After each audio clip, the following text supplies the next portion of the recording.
What's up guys, and welcome back to another episode of the Realistic Career Mode. It's episode number 13. Starting off with this, Mads Hermansen's departure has been confirmed, accepted a bid from Juve in the last episode of 34 mil, and he's off to Turin. Couldn't stand in his way, had no plans to sell him, but won the Golden Glove last year. I knew a big European club was going to come in at some point, and now he's off to Juve. So just over 50 mil in the budget, deadline day is here. We need a new number one. And I'll be honest, I thought Mads was going to go in the summer, so I compiled a few goalkeepers for my shortlist, and, well, I think it's time to bring him back to the Premier League. Yep, Aaron Ramsdale was my number one target to replace him, and right now Southampton are actually outside of the playoffs in the second tier, but this guy, if he wants to try and compete for Jordan Pickford's place as England's number one, can't do that in the second tier. Aaron Ramsdale at the Saints, it was always going to be him. Let's go and bring him in. I have a feeling that Aaron Ramsdale's career is going to go either one of two ways. It'll either be a bit like Jack Butland. After relegation again, he'll stay in the EFL before eventually moving to Scotland to play for either Rangers or Celtic in his 30s, or he'll move back to the Premier League in the summer and take a backup goalkeeper role with one of the big clubs. Is there a third option? Well, that's what it is in the save. He's been relegated, but he's jumped ship, and he'll be number one once again for a mid-table team at best. Yet coming in on a 5-year, 40 grand a week deal. Only 27, his prime year still ahead of him. Welcome to King Power, Aaron Ramsdale. And it's amazing, man, when I think about all the English goalkeepers over the years in career mode, I've used practically all of them. Dean Henderson, Jordan Pickford, I used Butland many times back in the day, but I've never signed Ramsdale before. It's my first time signing him, and hopefully he'll prove to be a perfect successor for Mads Hermansen. Ramsdale in, and he'll make his debut in the first game today as well. Yep, we'll jump into it before the deadline day 10-hour countdown starts. We have a game on the final day of January. Tough one for Ramsdale to make his debut in as well, as we're playing host to Chelsea, as Enzo Maresca's side comes to the King Power, where I think we've lost against them every single time we faced them in the save. So not an easy game for Ramsdale to make his debut. Chelsea coming to the King Power. So we saw last season there was so much debate about, who was going to be Arsenal's starting goalkeeper when Arteta brought in David Raya from Brentford, and obviously Ramsdale lost his place. There was a bit of rotation. So much talk about whether it was fair on Ramsdale. Listen, don't get me wrong, I understand why it's painful to lose your place as a goalkeeper. It's painful for anyone, especially when he hadn't done a lot wrong, if we're being honest. But ultimately, this is the top level. And it sounds ruthless. Well done, El Canoes. But ultimately, this is what managers have got to do. They've got to make very tough decisions. I don't think any Arsenal fan would deny it. Arteta made the right call. As tough as it is, as harsh as it might have seemed from the outside, this is top-level sport. You can't be sentimental. And Ramsdale, to me, is not as good as Raya. And Arteta made the right call. And that's just how it is, man. It's up to you as a player to then respond, as Ramsdale's tried to do since leaving to Southampton. And Vardy is denied by Kepa, turning his shot over the bar. Again, it'll be very interesting to see what happens in the summer. Very interesting indeed. I know there has been some debate about possibly Ruben Amorim wanting him at Manchester United to replace Onana or Bayern Dia. Well, I guess we'll find out. He's got a choice to make out Ramsdale in the summer, because ultimately Jordan Pickford is England's undisputed number one. And it will take a real collapse in form for him to lose that jersey. And Jordan, to me, is always going to be Everton's number one until he, I think, finishes his career. And thus he'll be England's number one, I think, for several more years, despite the fact he's now in his 30s. So for Ramsdale, he's got a choice to make. He's got a big choice to make in the summer, really. Does he try and find a club in the Premier League where he'll be a starter again? And I don't think there will be that many options for him. Or does he stay loyal to Southampton, try and get them back? And maybe a year in the Championship playing at a lower level could really help his confidence. I don't know. We'll see. It'll be an interesting summer for him. I'm looking forward to see what he decides upon. As Chelsea lead, courtesy of the ex-Corinthians man, Memphis. Sorry, what I meant to say is there won't be many options for him to go to a top team in the Premier League. But in this save, he's come and joined Leicester, and it's not a clean sheet on his debut, though I'm not one bit surprised. Chelsea beat us again. I've played them 5 times now and lost to them every single time. I can't stand up to them. So 10 hours to go in deadline day. There's 37 mil in the budget. I'm bringing in the guy I wanted in the summer. When a team is going through a tough time and they're out of form, they really need an experienced, cool head to say, right, I've been here before multiple times. Let me steady the ship during the storm. And that man for me that can provide it is Alex Iwobi, with Arsenal and Everton and now Fulham as well. Bags of experience in the Premier League and bags of energy with 90 stamina. Versatile, physical, technically really good, and Calvin Bassey's bro as well. Missed out in the summer, I'm not missing out now. I think he's a really underrated player, Alex Iwobi. I've always really liked him, from Arsenal to Everton and now at Fulham as well. And some might say he never lived up to the superstar hype, but I often say this, I think sometimes we expect too much from young players. If you look at Iwobi's career, over 250 Premier League appearances, over 3 different clubs, he's got an FA Cup winners medal, and he's been to a European final too. I think he's done alright personally. Now he's coming into his late 20s. Coming in here on a 4-year, 50 grand a week deal, reunite with his bro Calvin Bassey. Bring the style, bring the vibes, bring the stability. Welcome to the King Power, Alex Iwobi. Yeah, big fan. Big fan. It's not just the versatility, but it's the energy as well. He's got such an infectious kind of character as well. You know, he's a really positive type of bloke, and I think every dressing room needs that, especially when you're going through tough times. I'm buzzing with this signing. Yeah, Buonanotte's been okay, Mavadidi's been okay, Fatawi's okay, but really I haven't got that much out of my wide midfielders since this save began, so I probably will start him on that left-hand side in place of Mavadidi. Yes, Steffi is a couple years younger and he's a lot quicker, but I think Iwobi, the better defender, could definitely help us as we're leaking goals right now.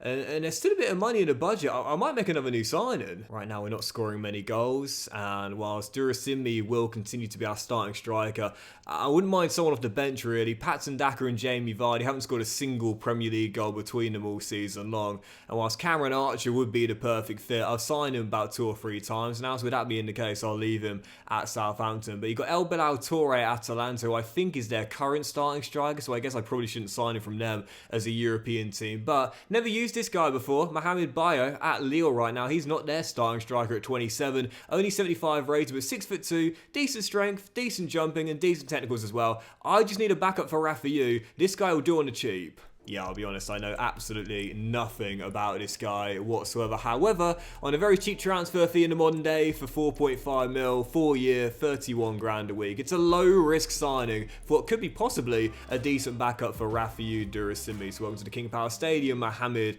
Bayo. Yep, I'll take it. And again, I like the 6'2". I like the fact he's got a little bit of strength and a good leap on him too, and the finishing stat is decent as well. Just a backup for Durasimbi, it'll do me fine. And as we just had a bit of Fakeda Bacoli from West Ham, I'll turn that one down. Of course, now that Samson's gone, he's going to compete with Chris Richards to be a starting centre-half alongside Calvin Bassey. And that will do it for transfer deadline day. My only slight regret about this is I have bonitis. No, my only regret really is that I didn't actually promote a couple of the other lads in the academy I was thinking about, as Konate has gone to Arsenal in his prime. How about that for a move from Liverpool? Fernandes off to Bayern Munich for his final few years, and Karim Adeyemi, what a scout from Spurs there, signing him for Borussia Dortmund. But that's my one regret really. I probably should have put an extra couple of players in the first team and then got them loaned out for first team football, because I'll show you in a minute actually. But basically the young lad from Thailand that I promoted and loaned out has jumped up to I think 73 overall already. Oh, these two strikers look fun. He's 6'2", this lad. I'm going to give him a scholarship.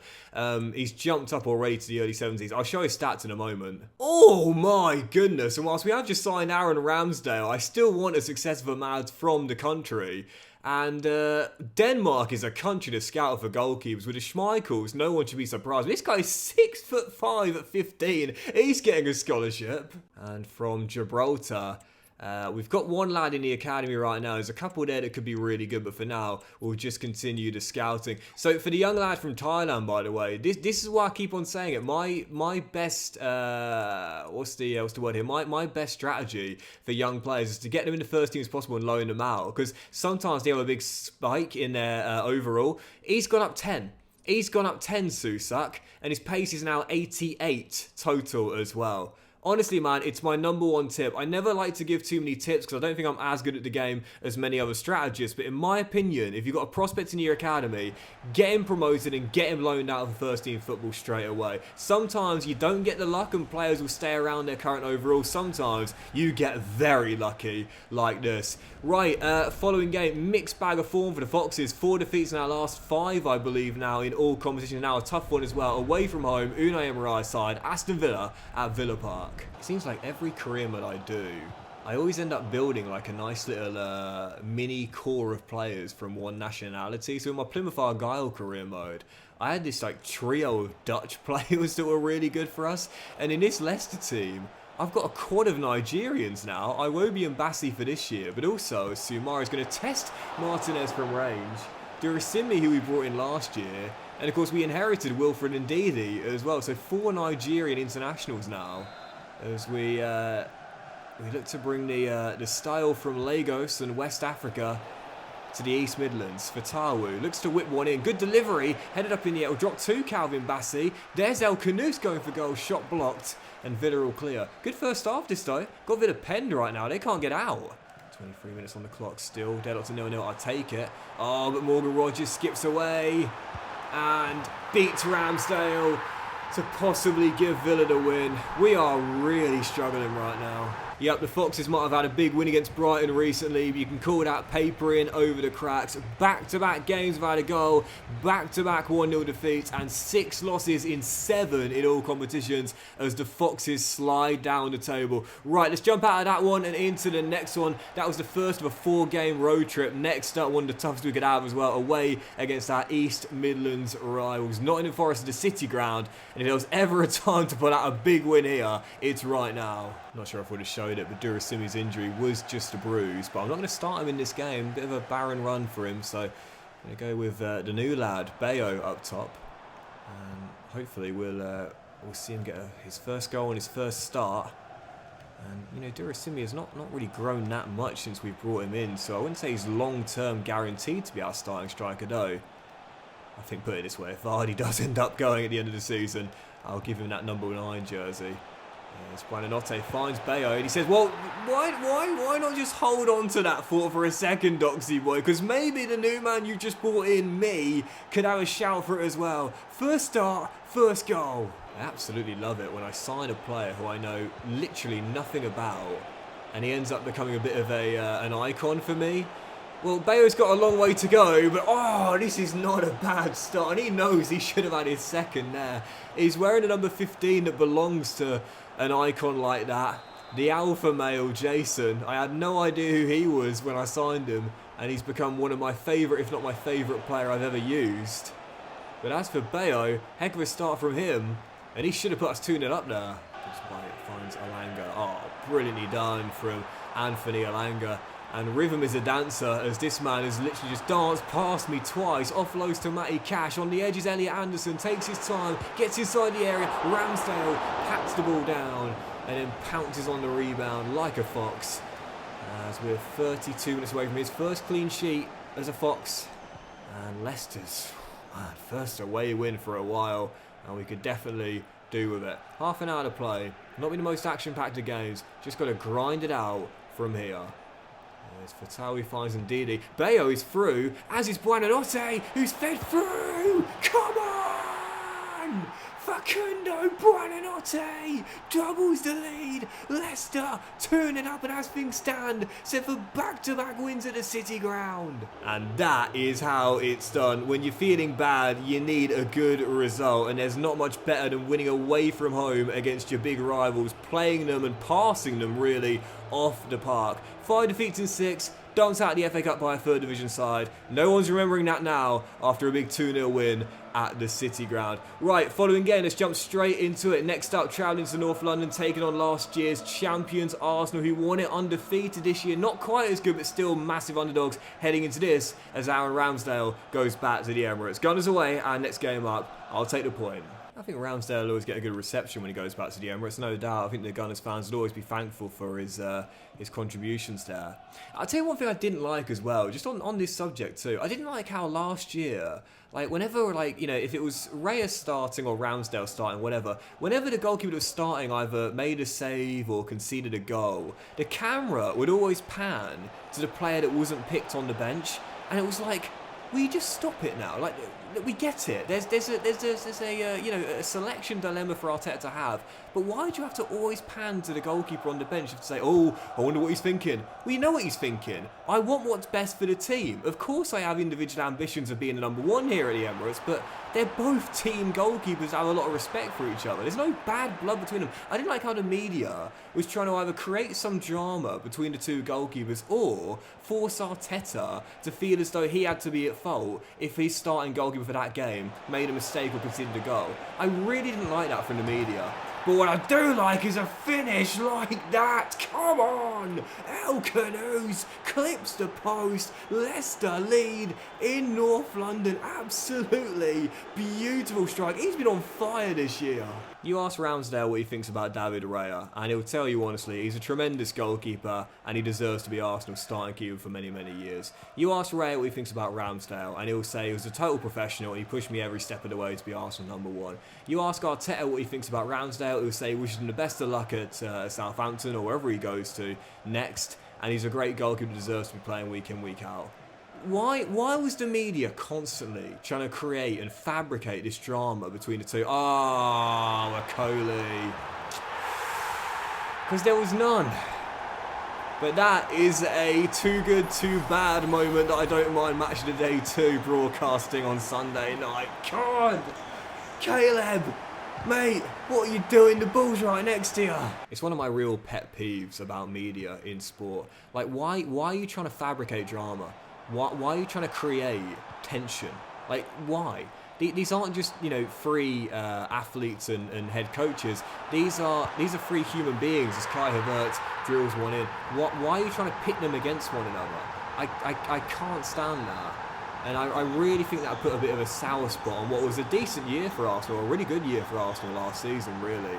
It's not nice. It's really not nice at all. And yeah, I'm not going to say it contributed to Ramsdale leaving. I'm sure he certainly thought about it a bit, as El Canoes almost got us instantly back on level terms. Heck of a game this though, 2-1, 8 after the restart. There's definitely a fourth goal tonight. Marcos Llorente skipping down this left-hand side. Arsenal looking for a third and a killer blow. And to be fair, whilst we might have taken the lead, as Saka with one extra pass gives it to Kai. It was always unlikely we'd hold on to it. That's going to do it now. 18 to play. Kai Havertz bags his second, and Arsenal will run out with the victory. Did well to take the lead, but yeah, we haven't beaten a traditional top 6 team away in the save yet. That wait is going to continue. And actually, it was a hat-trick for Kai Havertz, not just 2. He ran me ragged in that game. Right, 3 more scouting updates. Our final ones of the year as well, so let's see what we got. Well, I often say that when it's the final month of the mission, you need to be very special if you're going to make my academy. I think I'll give Gabriel Moss a scholarship, as he's only 14 years old, but the rest of them can go. And from Denmark, there are a couple of goalkeepers here that could be really good, but I think I'll reject them all. I've got 2 in the academy already. I don't need a third. And from Gibraltar, I think I've got 2 in the academy right now, or at least 1. But I'll put 1 more in for good measure anyway. That'll be Theo Jones, only 15, so long way to go. And I'll reject the others from the scouting. Right, let's squeeze 1 more game in today, staying in North London as well. Spurs away from home. I said a moment ago there, we haven't beaten a traditional top 6 team away from home in a save yet. Scratch that. We haven't beaten any home or away, I think. So certainly not fancying our chances here against Postecoglou's side. We've already had 9 wins in 27 games. We're already up to 31 points. I don't think there's any danger of us going down, but 1 more win will definitely cement it. And let's see if we can close out the episode by getting it here. Spurs away, our final one today. Hang on, did we beat Manchester United this year? Because I don't know why, but for some reason I'm remembering a win against Manchester United, but I might be hallucinating it. I don't know if we actually beat them or not. But anyways, Brendan Johnson finds Bergvall down this right-hand side. Spurs looking for the opener. Antoine Griezmann, he scored against me in the reverse fixture. Offloads to Maddison. Will he celebrate? You know he will. He's busting out the darts from his back pocket. No, he's not. He's going to run to the camera instead as to celebrate the first goal. EA have got to work on player intelligence though. He should be showing respect. James Maddison, of course, excellent little tenure with the Foxes. And I think in real life, if he was to score against them, he would show respect. That's what I mean. Like, not every player will show respect when they score against their former club, but they never do in career mode. They literally never do. I'd love for EA to work on that, knowing a player's club history and saying, realistically, oh, great save, Vicario. It probably put the arms up to the crowd as if to say, I'm not going to celebrate, considering the mutual respect we have for one another. 6 to go before the break, still down by 1. And as things stand, well, that win against Forest was great, but it's just going to paper over the cracks. 2 before the break for Spurs. Yeah, here it comes. Griezmann. I called it before he took the shot. All he needs is just a half yard of space, and you know he can finish. Antoine Griezmann, absolute beaut. Spurs 2-0 up. Yeah, we're not going to get that first away win here against the top 6 team. The wait goes on. 33 to play, still down by 2. Ramsdale claims the corner. Quick throw is held up. Oh, what is that given for? Must have been a handball because there was nothing else to suggest that should have been a foul. But actually, there's Bassi and I. Oh, go on, go on. Oh, cool as you like, Alex Iwobi. What a way to get your first goal for the Foxes. Of course it would be Bassi with the assist. Trademark celebration, rounds Vicario and chips it in to tease the covering defender. That is absolutely delicious, and you can see why I wanted him. Is the comeback on? No, got a goal back for a consolation, but that's all it'll prove to be. Brilliant ball, Basuma. Son to Griezmann. Ramsdale makes the save. Does pretty well again. And then Griezmann turns it in as Aaron says, what more can I do? That will do it. Antoine Griezmann bags a brace and Spurs wrap it up. Our woes against top 6 teams continue.